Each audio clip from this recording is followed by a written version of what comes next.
ओम श्री परमात्मने नमः। श्री रामचरितमानस अध्याय अयोध्या कांड, पेज 456 आगे। इस प्रकार श्री राम जी के लिए प्राण समर्पण का निश्चय करके निषाद राज विषाद से रहित हो गया और सबका उत्साह बढ़ाकर तथा श्री रामचंद्र जी का स्मरण करके उसने तुरंत ही तरकस, धनुष और कवच मांगा। उसने कहा, हे भाइयों, जल्दी करो और सब सामान सजाओ। मेरी आज्ञा सुनकर कोई मन में कायरता ना लावे।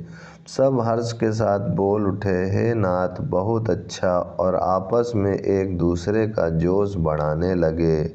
निषाद राज को जोहार कर करके सब निषाद चले। सभी बड़े शूरवीर हैं और संग्राम में लड़ना उन्हें बहुत अच्छा लगता है। श्री रामचंद्र जी के चरण कमलों की जूतियों का स्मरण करके उन्होंने भाथियाँ, छोटे छोटे तरकस बांधकर धनुइयों, छोटे छोटे धनुषों पर प्रत्यंचा चढ़ाई। कवच पहनकर सिर पर लोहे का टोप रखते हैं और फरसे, भाले तथा बर्छों को सीधा कर रहे हैं, सुधार रहे हैं। कोई तलवार के वार रोकने में अत्यंत ही कुशल हैं। वे ऐसे उमंग में भरे हैं मानो धरती छोड़कर आकाश में कूद उछल रहे हों।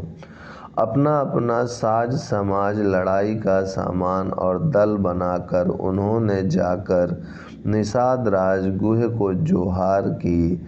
निषाद राज ने सुंदर योद्धाओं को देखकर सबको सुयोग्य जाना और नाम ले लेकर सबका सम्मान किया। उसने कहा, हे भाइयों, धोखा ना लाना अर्थात मरने से ना घबराना। आज मेरा बड़ा भारी काम है। यह सुनकर सब योद्धा बड़े जोश के साथ बोल उठे, हे वीर, अधीर मत हो। हे नाथ, श्री रामचंद्र जी के प्रताप से और आपके बल से हम लोग भरत की सेना को बिना वीर और बिना घोड़े की कर देंगे। एक एक वीर और एक एक घोड़े को मार डालेंगे। जीते जी पीछे पाँव ना रखेंगे। पृथ्वी को रुणमुंडमयी कर देंगे। सिरों और धड़ों से छा देंगे। निषाद राज ने वीरों का बढ़िया दल देखकर कहा, जुझाऊ, लड़ाई का ढोल बजाओ। इतना कहते ही बाईं ओर छींक हुई। शकुन विचारने वालों ने कहा कि खेत सुंदर है, जीत होगी। एक बूढ़े ने शकुन विचार कर कहा, भरत से मिल लीजिए, उनसे लड़ाई नहीं होगी। भरत श्री रामचंद्र जी को मनाने जा रहे हैं। शकुन ऐसा कह रहा है कि विरोध नहीं है। यह सुनकर निषाद राजगुह ने कहा, बूढ़ा ठीक कह रहा है। जल्दी में बिना विचारे कोई काम करके मूर्ख लोग पछताते हैं।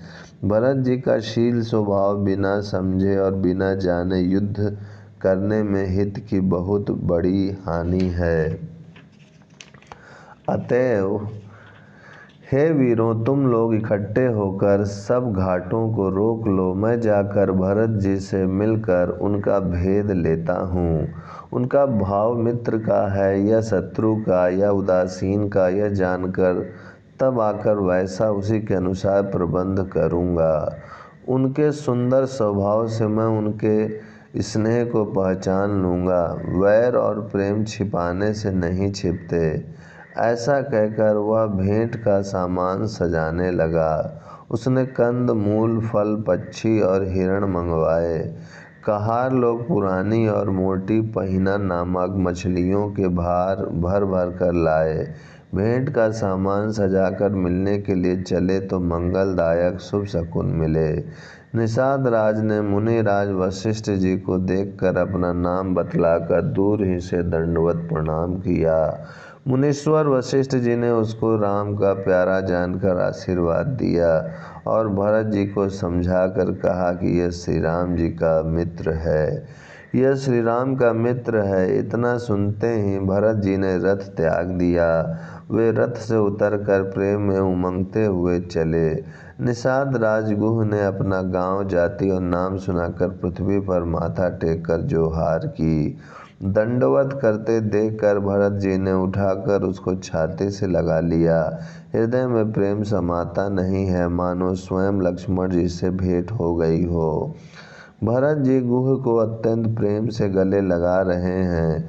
प्रेम की रीति को सब लोग सिहा रहे हैं, ईर्षा पूर्वक प्रशंसा कर रहे हैं। मंगल की मूल धन्य धन्य की ध्वनि करके देवता उसकी सराहना करते हुए फूल बरसा रहे हैं। वे कहते हैं जो लोक और वेद दोनों में सब प्रकार से नीचा माना जाता है, जिसकी छाया के छू जाने से भी स्नान करना होता है, उसी निषाद से अखबार भरकर हृदय से चिपटाकर श्री रामचंद्र जी के छोटे भाई भरत जी आनंद और प्रेम व शरीर में पुलकावली से परिपूर्ण हो मिल रहे हैं। जो लोग राम राम कहकर जमाई लेते हैं, अर्थात आलस्य से भी जिनके मुंह से राम नाम का उच्चारण हो जाता है, पापों के समूह कोई भी पाप उनके सामने नहीं आते। फिर इस गुह को तो स्वयं श्री रामचंद्र जी ने हृदय से लगा लिया और कुल समेत इसे जगत पावन, जगत को पवित्र करने वाला बना दिया। कर्म नाशा नदी का जल गंगा जी में पड़ जाता है, मिल जाता है, तब कहिए उसे कौन सिर पर धारण नहीं करता। जगत जानता है कि उल्टा नाम मरा मरा जपते जपते वाल्मीकि जी ब्रह्म के समान हो गए।